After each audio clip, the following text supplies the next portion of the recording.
Before we start, take a moment to like and subscribe. This is a story of an unlikely hero, a portly bachelor with a reputation for honesty in a time of political corruption. A man who promised reform and delivered on it, becoming a two-term president in a feat no one else has ever accomplished. But behind the image of the stoic, trustworthy leader lay a brutal and at times cruel man, driven by an unyielding sense of rightness that knew no compromise. To understand the president, one must first look at the man's dark and unyielding character, which was forged long before his time in office. Grover Cleveland was a man who took on a civic duty most would have shirked. As the newly elected sheriff of Erie County in Buffalo, his job included personally carrying out executions. When his deputies offered to do it for him, Cleveland, in a chilling act of cold, hard principle, refused. He believed it was his sworn duty to do the job himself. He pulled the lever on the gallows, earning him the nickname the Hangman of Buffalo, which would haunt him for the rest of his career.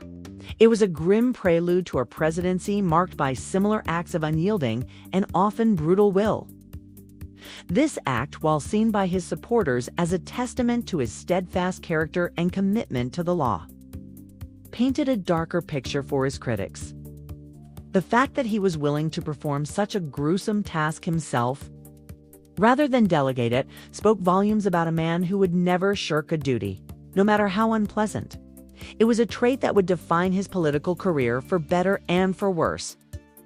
The first execution of Patrick Morrisey was a deeply unsettling event for Cleveland, and reports suggest it left him a sick man for several days. Yet, when the time came for the second hanging, he again refused to pass the responsibility to a subordinate. This time, the execution of John Gaffney was botched, and the man died a slow, agonizing death. The public knowledge of these events, particularly the gruesome nature of the second, became a potent political weapon for his opponents, who used the Hangman of Buffalo moniker to portray him as a cold and heartless figure.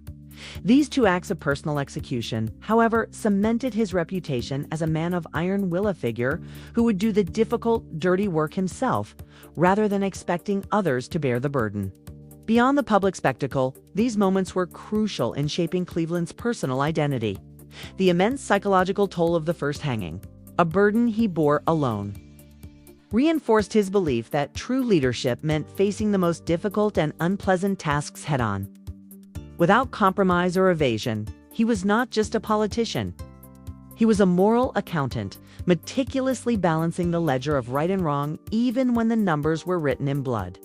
This grim dedication to principle, while admired by some as a sign of his unwavering integrity, was seen by others as a disturbing lack of empathy, a hint of the cold-blooded pragmatism that would later define his presidency. His refusal to delegate was not merely about duty. It was a profound statement about his character, a demonstration that he was not only willing to make tough decisions, but also to personally see them through to their brutal conclusion. As he rose from Buffalo's mayor to a presidential candidate, a shocking secret from his past threatened to derail his campaign. A woman named Maria Halpin claimed that Cleveland had fathered her illegitimate son. The story was a goldmine for his political enemies, who gleefully chanted, "Ma, Ma, where's my pa? Gone to the White House, ha ha ha." The scandal broke just as the 1884 election was in full swing. Rather than denying the allegations outright, which was the common practice for politicians at the time, Cleveland's advisors released a statement in which he admitted to the affair and to paying child support. This unprecedented move was a tactical masterstroke, seen as a sign of his unassailable honesty and integrity, and it won him the grudging respect of many voters. However, the full disturbing story was far more complex. The twist wasn't his confession. He told his team to tell the truth, but the chilling truth behind it. The public learned that after Maria began struggling with alcoholism, Cleveland took decisive action not to help her, but to remove her from his life entirely. He had her committed to a mental asylum, despite her desperate protests, and arranged for the child to be adopted by a more suitable family. This act, done in the name of political expediency and public perception, showed a man capable of extreme measures to protect his image and ambitions. While his supporters spun this as an honorable act of a man taking responsibility, his critics saw it for what it was: a ruthless and cold-hearted move to eliminate a political liability. The man who would be president was a man who put his reputation before the well-being of a mother and her child. This incident revealed a profound, almost callous pragmatism. Cleveland viewed Maria Halpin not as a person with a problem, but as a political threat to be neutralized. His actions demonstrated a cold calculation, the swift and complete removal of a liability, regardless of the personal cost to others. The fact that the mainstream press largely accepted this narrative as a sign of his honesty highlights the era's social norms and political climate, where a man's professional rectitude was valued above all else. This episode, more than any other, showcases the fundamental duality of Cleveland's character: the honorable reformer willing to tell the truth, and the ruthless pragmatist willing to sacrifice others for his ambition.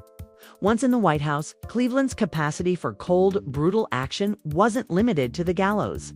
It became a weapon against anyone who challenged his power or his principles.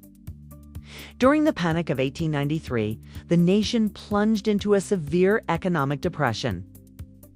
As unemployment skyrocketed, a massive labor strike erupted at the Pullman Railroad Car Company, halting train traffic across the country. The workers were striking against starvation wages and unbearable working conditions. But Cleveland saw only a breakdown of order and a threat to interstate commerce. He saw the strike not as a protest against economic hardship, but as an insurrection against federal law and the public good. Ignoring the pleas of the progressive governor of Illinois, John Peter Altgeld, who believed the state militia could handle the situation, Cleveland dispatched federal troops to crush the strike. His action was a landmark event in American history, marking the first time a president used a federal injunction to break a strike. He justified his decision by citing the need to protect the U.S. mail, but this was a flimsy pretext. The reality was that he was using the power of the federal government to side with the wealthy industrialists against the desperate plight of the working class. The result was a brutal crackdown where federal troops opened fire on the crowd, turning the streets into a war zone. This was Cleveland at his most ruthless, a president who sided with the wealthy and used military force to silence the voices of the poor and oppressed, all in the name of maintaining order. His decision to send troops was seen by many as a betrayal of the working class and cemented his reputation as a tool of corporate interests. It's a far cry from the reformer he had claimed to be. The brutal suppression of the Pullman strike cemented Cleveland's legacy. While hailed by some as a necessary act of a leader with an unbending will, his actions were seen by labor and populists as a tyrannical betrayal.